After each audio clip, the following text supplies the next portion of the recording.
ಒಂದು ಮೂಲ ಗದ್ದಿಗೆಯಲ್ಲಿ ಸುತ್ತ ನೋಡ್ತಾ ಇರ್ಬೋದು ಸಾವಿರಾರು ಕಾಯಿ ಕಟ್ಟವೆ.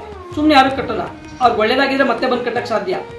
ನೆನ್ನೆ ಯಾರೋ ಒಬ್ರು ಹೇಳ್ತಾ ಇದ್ರು, ನಾನು ಮೊದಲನೇ ದಿನ ಬಂದು ಕಟ್ಬಿಟ್ಟು ಹೋಗಿರೋದಕ್ಕೆ ನನಗೆ ಒಳ್ಳೇದಾಗದೆ, ಏನೋ ನಂಗೆ ರಿಸಲ್ಟ್ ಸಿಕ್ತು, ಇವತ್ತು ನಾನು ಒಂದು 1000 ಜನಕ್ಕೆ ಲಾಡು ಹಂಚ್ತಾವನಿ ಅಂತಂದ್ಬಿಟ್ಟು ನೀನು ಲಾಡು ಹಂಚಿದ್ರು. ಒಳ್ಳೇದಾದ್ಮೇಲೆ ಯಾಕಂದ್ರೆ ಒಬ್ಬರಿಂದ ಜನರ ಬಾಯಿಗೆ ಹರಡ್ತಾ ಇದೆ. ಅಲ್ಲಿ ಹೋದ್ರೆ ಕಾಯಿ ಕಟ್ಟೋದು ನನಗೆ ಒಳ್ಳೇದಾಗ್ತದಂತೆ.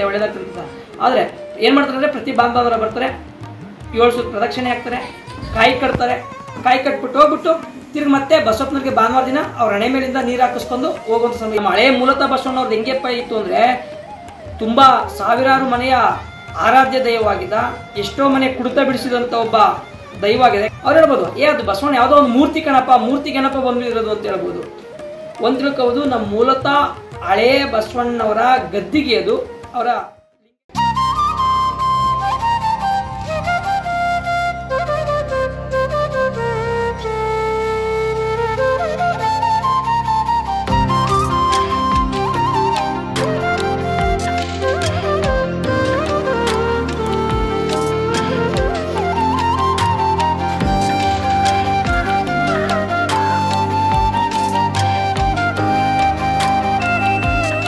ಕ್ಷೇತ್ರದಲ್ಲಿ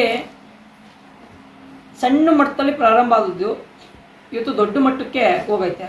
ಅದೇನಪ್ಪ ಅಂದರೆ ನಮ್ಮ ಬಸವಪ್ಪನವರ ಒಂದು ಮೂಲ ಗದ್ದಿಗೆಯಲ್ಲಿ ಸುತ್ತ ನೋಡ್ತಾ ಇರ್ಬೋದು ಸಾವಿರಾರು ಕಾಯಿ ಕಟ್ಟವೆ. ಅದು ಸಣ್ಣ ಪ್ರಮಾಣದಲ್ಲಿ ಇದ್ದದ್ದು. ಇವಾಗ ಏನಾಗ್ತದೆ ಅಂದರೆ ದೊಡ್ಡ ಪ್ರಮಾಣ. ಯಾಕೆ ಅಂದರೆ ಸುಮ್ಮನೆ ಯಾರು ಕಟ್ಟಲ್ಲ, ಅವ್ರಿಗೆ ಒಳ್ಳೇದಾಗಿದ್ರೆ ಮತ್ತೆ ಬಂದು ಕಟ್ಟಕ್ಕೆ ಸಾಧ್ಯ. ನೆನ್ನೆ ಯಾರೋ ಒಬ್ರು ಹೇಳ್ತಾ ಇದ್ರು, ನಾನು ಮೊದಲನೇ ದಿನ ಬಂದು ಕಟ್ಬಿಟ್ಟು ಹೋಗಿರೋದಕ್ಕೆ ನನಗೆ ಒಳ್ಳೇದಾಗದೆ, ಏನೋ ನಂಗೆ ರಿಸಲ್ಟ್ ಸಿಕ್ತು, ಇವತ್ತು ನಾನು ಒಂದು 1000 ಜನಕ್ಕೆ ಲಾಡು ಹಂಚ್ತಾವನಿ ಅಂತಂದ್ಬಿಟ್ಟು ನೀನು ಲಾಡು ಹಂಚಿದ್ರು. 1000 ಲಾಡು ತಂದು ಲಾಡ ವಿತರಣೆ ಮಾಡಿದ್ರು. ಹಂಗೆ ಒಳ್ಳೇದಾದ್ಮೇಲೆ ಯಾಕಂದ್ರೆ ಒಬ್ಬರಿಂದ ಜನರ ಬಾಯಿಗೆ ಹರಡ್ತಾ ಇದೆ. ಅಲ್ಲಿ ಹೋದ್ರೆ ಕಾಯಿ ಕಟ್ಟೋದು ನನಗೆ ಒಳ್ಳೇದಾಗ್ತದಂತೆ.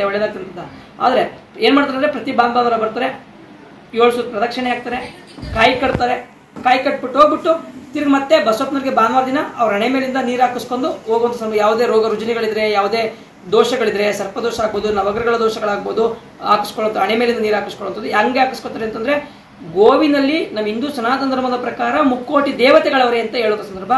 ಆದ್ದರಿಂದ ತಲೆಯ ಮೇಲಿಂದ ಬಸವನ ಹಣೆಯ ಮೇಲಿಂದ ನೀರು ಹಾಕುವಂಥ ಸಂದರ್ಭ. ಅವ್ರು ಹೇಳ್ಬೋದು, ಅದು ಬಸವಣ್ಣ ಯಾವುದೋ ಒಂದು ಮೂರ್ತಿ ಗಣಪ ಬಂದಿರೋದು ಅಂತ ಹೇಳ್ಬೋದು.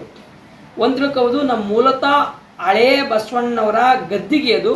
ಅವರ ಲಿಂಗೈಕ್ಯರಾದ ಮೇಲೆ ಅದು ಗದ್ದಿಗೆ ಮಾಡಿರೋ ಅದೇ ಜಾಗದಲ್ಲಿ ಅವರ ಹಣೆಯ ಮೇಲಿಂದ 2 ತಾಮ್ರದ ವೈರ್ಗಳನ್ನು ತಂದಿದ್ದು ಇದರಿಂದ ಮೇಲಕ್ಕೆ. ಯಾಕಂದರೆ ಅವ್ರ ಶಕ್ತಿ ಅದಕ್ಕೆ ಬರಬೇಕು, ನಾವು ಮುಂದೆ ಏನಾರು ಕೂರ್ಸ್ಕೊಂಡು ಬರಬೇಕು ಅಂತ. ಅದೆಲ್ಲರಿಗೂ ಗೊತ್ತಿರುವಂಥ ವಿಚಾರ. ಅದು ನಾವು ಗದ್ದಿಗೆ ಮಾಡ್ಬೇಕಾದ್ರೆ ನಮ್ಮ ಹತ್ರ ಹಳೆ ವಿಡಿಯೋದಲ್ಲೇ, ಆ ಹಳೆ ವಿಡಿಯೋದಲ್ಲ ನೋಡ್ಬೋದು, 2 ತಾಮ್ರದ ಕಾಪರ್ ವೈರ್ ತಂದು ಮೇಲ್ಗಡೆ ಬಿಡೋದು. ಆ ಕಾಪರ್ ವೈರ್ ನಾವೇನು ಮಾಡಿದ್ವಿ ಅಂದರೆ ಆ ಬಸವಣ್ಣನವರ ಕಾಲಿಗೆ ನಾವು ಟಚ್ ಕೊಡಿಸ್ತೀವಿ. ಯಾಕೆಂದರೆ ಆ ಶಕ್ತಿ ಈ ಬಸವಣ್ಣವ್ರಿಗೂ ಇರಬೇಕು, ಆ ಎನರ್ಜಿ ಪವರ್ ಬರಬೇಕು. ಯಾಕಂದರೆ ನಮ್ಮ ಹಳೆ ಮೂಲತಃ ಬಸವಣ್ಣವ್ರದ್ದು ಹೆಂಗೆಪ್ಪ ಇತ್ತು ಅಂದರೆ ತುಂಬ ಸಾವಿರಾರು ಮನೆಯ ಆರಾಧ್ಯ ದೈವವಾಗಿದ್ದ, ಎಷ್ಟೋ ಮನೆ ಕುಡಿತ ಬಿಡಿಸಿದಂಥ ಒಬ್ಬ ದೈವವಾಗಿದೆ. ಯಾಕಂದರೆ ಅವನು ಕಸಾಯಿ ಕಾರ್ಖಾನೆಗೆ ಹೋಗ್ತಾ ಇದ್ದಂಥ ವ್ಯಕ್ತಿ. ಕಸಾಯಿಖಾನೆಗೆ ಹೋಗ್ತಾ ಇದ್ದಂಥ ಒಂದು ಗೋವು ಅಷ್ಟು ಮಟ್ಟದಲ್ಲಿ ಇಷ್ಟು ದೊಡ್ಡ ಮಟ್ಟದ ಕ್ಷೇತ್ರವ ಕಟ್ಟವ್ರೆ ಅಂತಂದರೆ ಅಷ್ಟು ಶಕ್ತಿ ಇತ್ತು ಅನ್ನೋದು ಸಂದರ್ಭ ಹೇಳೋದಕ್ಕೆ ಸಾಧ್ಯ. ಆದ್ದರಿಂದ ಅವರ ಶಕ್ತಿ ಹತ್ರಲ್ಲ, ಅದೇ ಅಂತ ನಾವು ಇವತ್ತು ನಂಬಿಕೆ ಇಟ್ಟು ಆ ಬಸವಣ್ಣವರ ಹಣೆಯ ಮೇಲಿಂದ ನೀರು ಹಾಕುವಂಥ ಒಂದು ಸಂದರ್ಭ ಮಾಡ್ತಾ ಇರೋದು. ಆದ್ದರಿಂದ ಪ್ರತಿ ಭಾನುವಾರ ಬರ್ತಾರೆ, ಕಾಯಿ ಕಟ್ತಾರೆ, 7 ಸುತ್ತು ಪ್ರದಕ್ಷಿಣೆ ಹಾಕ್ತಾರೆ, ಮತ್ತು ನೀರು ಹಾಕಿಸ್ಕೊತಾರೆ.